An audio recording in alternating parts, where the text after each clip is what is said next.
अमीर शांति के घर के बेसमेंट में गरीब परिवार रहता है, जहां खाना बनाती हुई माँ वॉचमैन के कपड़े पहनकर तैयार होती हुई पिता से कहती है, सुनिए जी, बड़ी मुश्किल से इतना अच्छा लड़का मिला है। इस बेसमेंट जैसे घर में सगाई करेंगे तो लड़के वाले क्या सोचेंगे? कोई दूसरा घर किराए पर देख लीजिए ना। मालकिन तो आराम से ऊपर रहती है, नीचे इस घर में हमें परेशानी हो रही है। एक तो इतनी उमस है कि पूछो ही मत, ऊपर से बारिश होती है तो घर में पानी जमा हो जाता है, और तो और दीवारें भी झड़ रही हैं। आशा, घर तो मैं देख लूं, पर तुम तो जानती हो ना, अच्छे घर का किराया भी अच्छा होता है। वो तो मालकिन इतनी अच्छी है कि कम दाम पर उन्होंने हमें रहने के लिए अपना नीचे का ये स्टोर रूम दे दिया, और पिछले 15 साल से हम यहीं रह रहे हैं। और मेरी सैलरी केवल 15,000 रुपए है। अब 15,000 में अपनी बेटी की सगाई करूं, घर खर्च चलाऊं, किराया दूं, क्या क्या करूं? माँ, ये घर भी तो ठीक ही है, आप क्यों बदलने की बात करती हैं? पापा, आप काम पर जाओ, हम इसी घर में मेरी सगाई करेंगे। निशा के कहने पर अशोक नौकरी पर चला जाता है। अब इसी तरह कुछ दिन बीत जाते हैं और एक दिन निशा अपनी सगाई का इनविटेशन अपनी अमीर दोस्त को देने के लिए सीढ़ियों से चढ़कर ऊपर जाती है। शीला, अगले महीने 15 तारीख को मेरी सगाई है, तो सोचा कि सबसे पहले तुम्हें इनविटेशन दूं। अरे वाह बेटा, ये तो बहुत अच्छी बात है। अगले महीने 15 तारीख हमने भी शीला की सगाई रखी है। कितना अच्छा रहेगा, तुम दोनों दोस्त की सगाई एक ही दिन होगी, वो भी एक ही घर में ऊपर नीचे। हाँ, लगता है भगवान भी यही चाहता है कि हम दोनों सहेलियों की सगाई एक साथ एक जगह हो, इसलिए मैंने सोच लिया है कि हम दोनों अपनी सगाई की शॉपिंग भी एक साथ करेंगे। तो निशा, तुम मेरे साथ चल रही हो ना सगाई की तैयारी करने? हाँ, क्यों नहीं, तुम तैयार होकर नीचे आओ, जब तक मैं भी माँ से इस बारे में बात करती हूँ। नीचे जाकर निशा सारी बात अपनी माँ को बताती है और आशा अपनी बेटी को थोड़े से पैसे देते हुए उससे कहती है, अपनी अमीर सहेली के साथ तो अपनी सगाई की शॉपिंग के लिए तो जा रही है, पर याद से पैसे कम खर्चना, कुछ भी महंगी चीज मत लेना। वो लोग तो बहुत अमीर हैं, महंगे सामान लेंगे, पर तू सोच समझकर हिसाब से ही पैसे खर्चना। मैं तेरे साथ चल लेती, पर अगर मैं गई तो खर्चा और हो जाएगा। कुछ देर बाद निशा अपनी अमीर दोस्त और उसकी माँ के साथ उनकी गाड़ी में बैठकर एक बड़ी सी दुकान में सगाई की शॉपिंग करने के लिए जाती है। निशा, मैं तो अपनी सगाई पर लहंगा पहन रही हूँ, तुमने क्या सोचा है? मैंने तो साड़ी की सोची है, इसलिए हम किसी छोटी दुकान पर चलते हैं ना, जहाँ मुझे अच्छी सी साड़ी मिल सके। बेटा, सगाई बार बार नहीं होती, इसलिए ज्यादा मत सोचो और पैसों की चिंता बिल्कुल मत करो। मैं भी तो तुम्हारी माँ जैसी हूँ। चलो, अपने लिए भी कोई लहंगा पसंद करो। शांति अपनी बेटी के साथ निशा को भी जबरदस्ती सगाई के लिए लहंगा दिलवाती है। उसके बाद वो लोग लहंगे के अकॉर्डिंग चूड़ी, मेकअप, गहने और सैंडल लेने के लिए जाते हैं। आंटी जी, मुझे तो अपने लहंगे के अकॉर्डिंग ये सैंडल ज्यादा अच्छी लग रही है, पर इस बार पैसे मैं ही दूंगी, वरना माँ बहुत सुनाएंगी मुझे। अच्छा ठीक है बेटा, जैसा तुम्हें ठीक लगे। अगर फिर भी तुम्हारी माँ कुछ बोले तो मुझे बताना। शीला और निशा अपनी सगाई की शॉपिंग एक साथ करके घर जाने लगती हैं, पर यह सब कुछ निशा का मंगेतर पंकज देख रहा होता है और अगले दिन अपनी फैमिली के साथ निशा के घर आता है।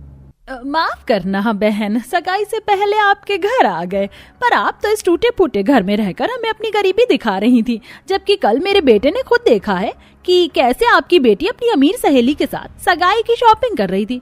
अब जब आपके पास इतने पैसे हैं कि इतनी बड़ी दुकान से सगाई का सामान ले सके, तो क्या आप लोग हमें दहेज नहीं दे सकते हैं?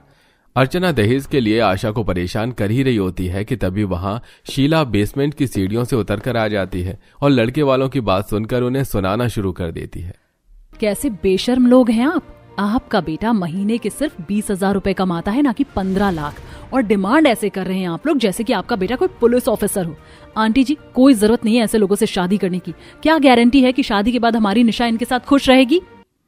अरे शीला, ये तो क्या कर रही है, सोच समझ कर बोल। मैं बिल्कुल सही और सोच समझकर ही बोल रही हूँ, और आप लोगों को एक फूटी कौड़ी नहीं मिलेगी, याद रखना ये बात। मैं तो यहाँ हमारे रिश्ते को बढ़ाने के लिए आया था, दूरियां खत्म करने के लिए आया था, पर निशा, तुम्हारी अमीर दोस्त जितनी ऊपर रहती है उसकी सोच भी उतने ही ऊपर है, इसलिए अब मुझे तुमसे सगाई नहीं करनी। नहीं बेटा, ऐसा मत बोलो, दोनों बचपन की दोस्त हैं, मैं ऐसे समझाऊंगी। इसके बोलने का वो मतलब नहीं था जो तुम समझ रहे हो। देखो, कृपया रिश्ता मत तोड़ो। आशा लड़कों वालों के सामने हाथ जोड़ती है, पर फिर भी लड़के वाले रिश्ता तोड़कर सीढ़ियों से चढ़कर वहां से चले जाते हैं और आशा का सारा गुस्सा शीला पर उतरता है। ये सब कुछ तुम्हारी वजह से हुआ है। तुम अमीर लोग पता नहीं खुद को क्या समझते हो और अपना ये नीचे का बेसमेंट हमें किराए पर देकर तुमने कोई हमारे ऊपर एहसान नहीं किया। बदले में हम तुम्हें यहाँ रहने का किराया देते हैं। चलती हो तुम मेरी बेटी से, इसलिए तुमने मेरी बेटी का रिश्ता तोड़वा दिया। आशा शीला को खरी खोटी सुना रही होती है कि तभी वहां ऊपर से सीढ़ियों से उतरकर हाथों में मिठाई लिए शांति आती है और आशा की ऐसी बातें सुनकर आशा से कहती है, बस बहुत हो गया आशा बहन, बहुत कर ली तुमने मेरी बेटी की बेइज्जती। अगर मेरी बेटी ने कुछ किया होगा तो तुम्हारी बेटी के भले के लिए ही किया होगा, पर तुम जैसे गरीब लोगों के पास बुद्धि ही नहीं होती है, तभी तो गरीब ही रहते हो सारी जिंदगी। चल बेटा यहाँ से। इन गरीब लोगों को हम अमीरों का एहसान कभी नजर नहीं आने वाला, क्योंकि इनकी नजर में तो हम गंदे होते हैं।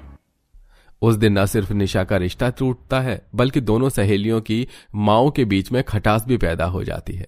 पर इतना सब कुछ होने के बाद भी दोनों सहेलियों की दोस्ती नहीं टूटती और एक दिन जब निशा घर के बाहर काम कर रही होती है तो शीला निशा को अकेला देखकर उसके पास आती है। निशा, मेरा दोस्त अर्जुन बहुत अच्छा है, तू हाँ क्यों नहीं कर देती? वो तुझे बहुत पसंद करता है। अगर तेरी उससे शादी हुई तो तुम बहुत खुश रहोगी, और अब तो तेरा रिश्ता भी टूट गया है। तूने अपनी माँ की खुशी के लिए रिश्ते के लिए हाँ किया था। अगर तू अपनी माँ को सच बताएगी तो क्या उन्हें तेरी खुशी नजर नहीं आएगी? पर शीला, मेरी माँ वैसे ही तुझसे नाराज है, और अगर मैंने अर्जुन के बारे में बताया तो कहीं वो मुझसे भी नाराज ना हो जाए। कोई बात नहीं, आंटी मुझसे नाराज है ना, पर जब मेरी वजह से ही उसी दिन हम दोनों सहेली की सगाई एक साथ होगी ऊपर नीचे, तो आंटी का गुस्सा भी ठंडा हो जाएगा। मैं आज शाम को ही अर्जुन को उसकी फैमिली के साथ घर पर बुला रही हूँ। शीला शाम को अर्जुन को अपने घर बुलाती है और सीढ़ियों से उतार कर निशा के बेसमेंट वाले घर लेकर आती है, जहां आशा उन्हें बिठाती है और अर्जुन अपनी माँ के साथ निशा का हाथ मांगता है। और इतना अच्छा रिश्ता देखकर आशा भी मना नहीं कर पाती और सगाई की वही तारीख तय करती है। अशोक शीला और अपनी बीवी से कहता है, देख रही हो आशा, इसे कहते हैं दोस्ती, और तुम बेकार ही इस बच्ची से नाराज होकर बैठी थी। अब जाकर मालकिन से भी माफी मांग लो, क्योंकि अब दोनों सहेलियों की एक ही दिन सगाई होगी, ऊपर नीचे, और सगाई को ज्यादा समय नहीं रहता, बहुत सारी तैयारियां भी करनी है। आप सही कह रहे हैं शीला, मुझे माफ करना, उस दिन मैंने हद से ज्यादा ही बोल दिया था। आशा को अपनी गलती का एहसास होता है और वो पहले शीला से माफी मांगती है और फिर ऊपर जाकर शांति से माफी मांगती है। इस तरह दोनों सहेलियों की माओं के बीच की कड़वाहट खत्म हो जाती है और वो लोग सगाई की तैयारी करते हैं, जहां एक तरफ शांति अपनी बेटी की सगाई के लिए ऊपर छत पर डेकोरेशन, केटरिंग का काम और बड़े बड़े लोगों को इनविटेशन कार्ड भेजती है, तो वहीं गरीब आशा नीचे घर में ही घर की रंगाई पुताई करवाती है और अपने हाथों से घर सजाती है और अपने कुछ रिश्तेदारों को फोन पर ही सगाई का इनविटेशन देती है। अरे भैया, ये कैसा स्टेज सजाया है तुमने, बड़े बड़े मेहमान आने वाले हैं। आखिर मेरी इकलौती बेटी की सगाई है और कल मेरी बेटी के पिता भी विदेश से आ रहे हैं। ऐसी सजावट देखेंगे तो क्या सोचेंगे? अरे भाग्यवान, मैंने दीवारों की पुताई कर दी है, अब जल्दी से घर की सफाई कर लो। 2 दिन बाद हमारी बेटी की सगाई है, कल से मेहमान आना शुरू हो जाएंगे। और राशन का सारा सामान लेकर आई हो या नहीं? अरे आप फिक्र क्यों करते हैं, सब आ गया है। इस तरह दोनों सहेलियों के ऊपर नीचे घर में सगाई की तैयारियां चलती हैं और सगाई वाले दिन एक एक करके दोनों के घर के मेहमान आ जाते हैं, जहां एक तरफ ऊपर शीला दिवाकर को अंगूठी पहनाती है और लोग उसे महंगे महंगे तोहफे देते हैं, फोटो क्लिक करवाते हैं, तो वहीं नीचे कुछ ही मेहमानों के सामने अर्जुन और निशा एक दूसरे को अंगूठी पहनाते हैं और निशा को सब गिफ्ट के रूप में आशीर्वाद देते हैं। हमारे घर की पहली बेटी हो तुम जिसकी सगाई हो रही है, वरना हमारे घर में तो सीधा शादी होती है। इस तरह एक ही दिन ऊपर नीचे दोनों सहेलियों की अच्छे से सगाई होती है और वो लोग एक बार फिर से अपने पहले की तरह हंसी खुशी रहते हैं। राधिका बेटी, अपने मायके में तो तुमने बहुत गरीबी देखी है, लेकिन अपने ससुराल में तुम्हें थोड़ा सा सुख तो मिलेगा। पता नहीं माँ, किस्मत में क्या लिखा है क्या नहीं, वो तो अगले घर जाकर ही पता चलेगा। देख बेटी, तेरी माँ गरीब है इसलिए उसने तेरा ससुराल भी ऐसा ही देखा है, लेकिन तेरा पति अच्छा कमाता है तो सुख से रहेगी। माँ, मुझे आपकी बहुत याद आएगी। भले ही गरीब दिन देखे हैं, लेकिन हर दिन आपके साथ गुजारा बहुत ही सुहावना था। इस तरह राधिका अपनी माँ से गले लगाकर अपने ससुराल के लिए विदा हो जाती है। जब वो ससुराल आती है तो वो देखती है कि उसका ससुराल भी मायके जैसा गरीब ही है। आ जाओ बहू, इसे अपना ही घर समझो, आज से तुम इस घर की बहू हो। राधिका अपनी सास के ये कहने पर गृह प्रवेश के बाद घर के अंदर आ जाती है। बहू, तुझे हमारा गरीब घर कैसा लगा? माँ जी, घर कभी भी गरीब नहीं होता है, वो हमेशा स्वर्ग ही होता है। राधिका की बात सुनकर गायत्री को बहुत अच्छा लगता है, लेकिन उसके मन में एक आशंका थी। तब यह अचानक उसका बेटा विशाल आता है और उसने गुस्से में अपनी माँ और पत्नी से कहा, अरे भाई, अब ऐसे ही सारा समय बेकार कर दोगी या बाकी के काम भी करोगी? शादी के चलते घर की क्या हालत हो रखी है, जरा वो भी तो देख लो। हाँ बेटा, अभी करते हैं साफ सफाई अच्छे से। ससुराल के पहले दिन आते ही राधिका गायत्री के साथ काम करवाने लग जाती है। दोनों सास बहू मिलकर घर को अच्छे से संभाल लेती है। इसी के चलते गायत्री अपने बेटे विशाल के पास जाती है और कहती है, बेटा, जितने पैसे तूने दिए थे उसमें मैंने थोड़ा थोड़ा करके गुजारा कर लिया, लेकिन अब घर में बहू आ गई है तो घर की जिम्मेदारी भी वही संभालेगी। अब से घर का हिसाब किताब और लेन देन उसी के हाथ रखना। ठीक है, मुझे क्या है, जो मर्जी है वो चलाओ। विशाल ऐसा कहकर राधिका के पास जाने लगता है। इतने में गायत्री अपने मन में सोचती है, बहू के हाथ में पैसा देगा तो थोड़ा ज्यादा ही देगा, माँ के हाथ में पैसा तो कम ही देता है मेरा लाडला बेटा। लेकिन विशाल अपनी माँ के सोचे हुए से भी अलग करता है। जहां वो अपनी माँ को हर महीने 3,000 दिया करता था, वो अपनी पत्नी राधिका को 2,000 रुपए देता है। इतने पैसे में तुम्हें रोजाना का खर्च निकालना है, पूरे 1 महीने का, और हाँ, किसी चीज की कमी न रहे, तभी पता चलेगा कि तुम एक अच्छी घर गृहस्थी समझने वाली औरत हो। राधिका अपने हाथों में 2,000 रुपए देखकर हैरान हो जाती है। वो सोचती है कि 2,000 में तो एक हफ्ता नहीं चल पाता, तो वो 2,000 रुपए में पूरा महीना कैसे चलाएगी। उधर विशाल वहां से चला जाता है, जिसके बाद राधिका अपनी सास से कहती है, माँ जी, अगर आप बुरा न मानो तो मैं एक बात कहना चाहती हूँ। जब आपके बेटे यानी मेरे पति विशाल इतनी अच्छी नौकरी करते हैं, इतना अच्छा कमाते हैं, तो फिर घर के ये हालात क्यों हैं? क्यों गरीबों की तरह रहना पड़ रहा है? और सिर्फ 2,000 में घर का खर्चा कैसे चलेगा? क्या बताऊं बहू, पहले मैं कम कमाती थी लेकिन घर अच्छे से चलाती थी। आज बेटा खूब कमाता है लेकिन फिर भी घर चलता नहीं, क्योंकि 2 या 3 हजार से घर नहीं चलते, और ये बात मेरे बेटे को कभी समझ ही नहीं आई। अपनी सास की बात को सुनने के बाद अब राधिका के पास 2,000 रुपए में घर चलाने के अलावा कुछ नहीं बचता। वो बहुत सोच समझकर घर चलाती है, लेकिन इसी के चलते वो रोजाना थोड़ी सी हरी सब्जी में ज्यादा पानी मिलाकर सबको पूरा करने लगती है। जैसे दाल में ज्यादा पानी, आलू मटर की सब्जी में पानी, और भी ज्यादातर सब्जियों में वो पानी ही मिलाती है। एक आलू में भी मुझे 2 लोटा पानी डालना पड़ रहा है। अगर ऐसे ही चलता रहा तो सभी के अंदर कमजोरी आ जाएगी, कोई ठीक से खाना नहीं खा पाएगा। राधिका जैसा सोच रही थी वैसा ही हो रहा था। राधिका भी कमजोर हो रही थी और उसकी सास गायत्री भी। बहू, आज तो फिर से पानी ही पानी दिख रहा है सब्जी में। माँ जी, अगर ऐसे ही 2,000 रुपए महीना चलाने को मिलेंगे तो सब्जी में पानी ही मिलेगा। यहाँ दोनों सास बहू घर खर्चे से परेशान थी, तो उधर विशाल अपने ऑफिस में दूसरे की तरक्की देखकर जलने लगा था। कांग्रेचुलेशंस विवेक, तुमने तो बॉस को अपनी उंगलियों पर नचा लिया, लेकिन तुमने ऐसा भी क्या जादू चलाया जो तुम्हारी पोस्ट बढ़ गई? अरे बॉस के आगे पीछे तो मैं भी घूमता हूँ, लेकिन उन्होंने मेरी तो पोजीशन कभी नहीं बढ़ाई। मैंने कुछ नहीं किया, मैंने तो बस अपनी नई बहू के हाथों का खाना बॉस को खिलाया, वो भी उनकी पसंद का खाना। वैसे हमारे बॉस बहुत अमीर हैं, लेकिन उन्हें सब्जी पूरी बहुत स्वादिष्ट लगती है। बस फिर क्या था, 2-1 मीटिंग और उसके बाद पोजीशन हासिल कर ली। एकदम शॉर्टकट रास्ता था। ये सुनकर विशाल अपने मन में सोचने लगा, अरे बॉस की चापलूसी तो मैं भी करता हूँ, लेकिन आज तक इतनी मेहरबानी तो मेरे ऊपर कभी नहीं हुई जिस तरह विवेक ने बॉस को अपने घर पर डिनर पर बुलाया। अब मैं भी बुलाऊंगा, आखिर मुझे भी तो तरक्की हासिल करनी है।